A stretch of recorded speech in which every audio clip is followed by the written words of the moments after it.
Greetings everyone, and welcome back to the channel. Is America setting the stage for a new war in the Middle East?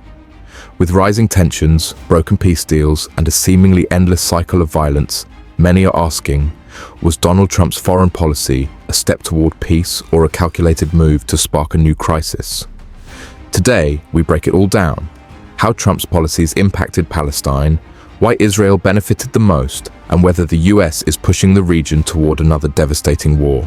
Buckle up, because this is bigger than you think. And believe me, after watching the video, you will be able to get known all the facts which are behind the war. Now come back to the topic quickly. Is America pushing Palestine toward a new war?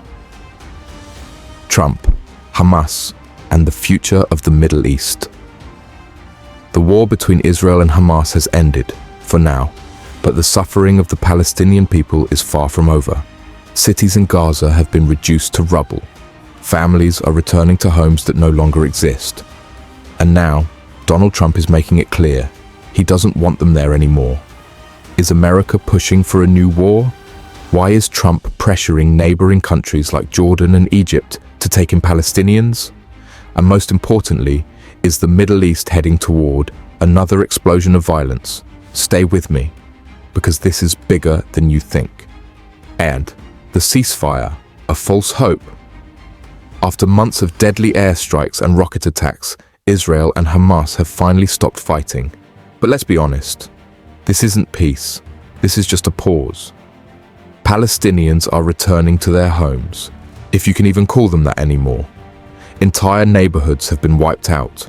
Hospitals, schools, even UN shelters, gone. And while the world celebrates the ceasefire, the people of Gaza are left asking, what now? And that's where things take a dangerous turn. Now is Trump's plan, pushing Palestinians out. Donald Trump has always taken a hardline stance on Palestine, but now he's making it even clearer. He believes Palestinians should leave. But leave to where?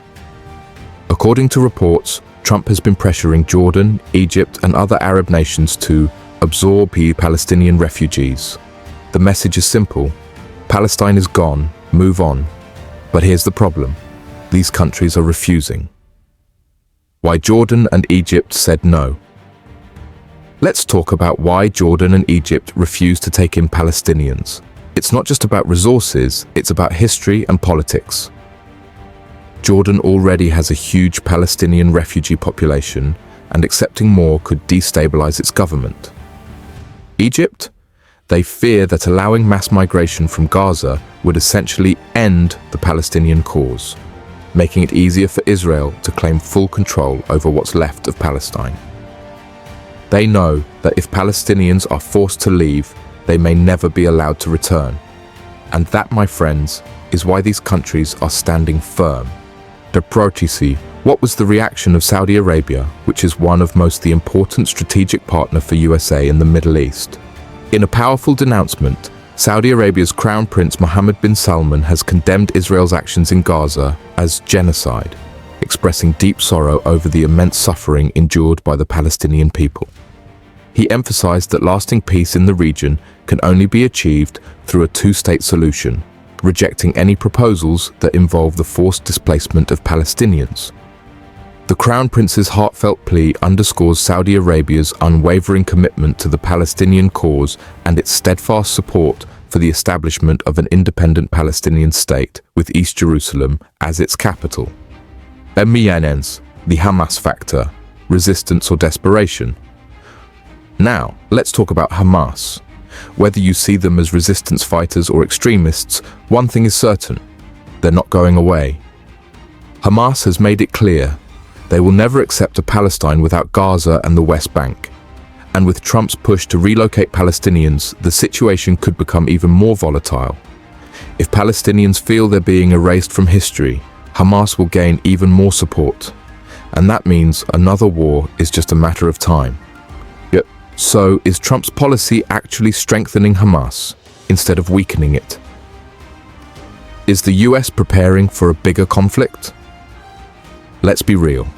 America's influence in the Middle East isn't just about politics. It's about power, control, and military dominance. Under Trump, US military support for Israel was stronger than ever. Billions of dollars in weapons, advanced defense systems, and diplomatic backing. Even now, the US continues to arm Israel, ensuring that if another war breaks out, they'll have the upper hand. But here's the real question. Is the US setting up the Middle East for another massive war? One that would not only involve Israel and Palestine, but also Iran, Hezbollah, and other regional powers. The future. What happens next? So, where do we go from here? Will Palestinians be forced out of their homeland? Will Hamas grow stronger? And most importantly, will America's policies lead to a war even bigger than what we've seen before? One thing is certain, this crisis is far from over. And if the world doesn't pay attention, the next war could be even deadlier than the last. What do you think? Now, I want to hear from you.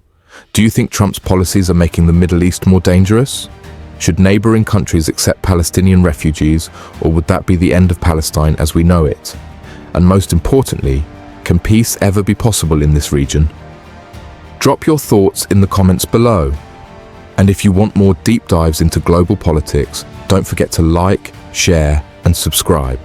Stay informed, stay aware, and keep questioning everything.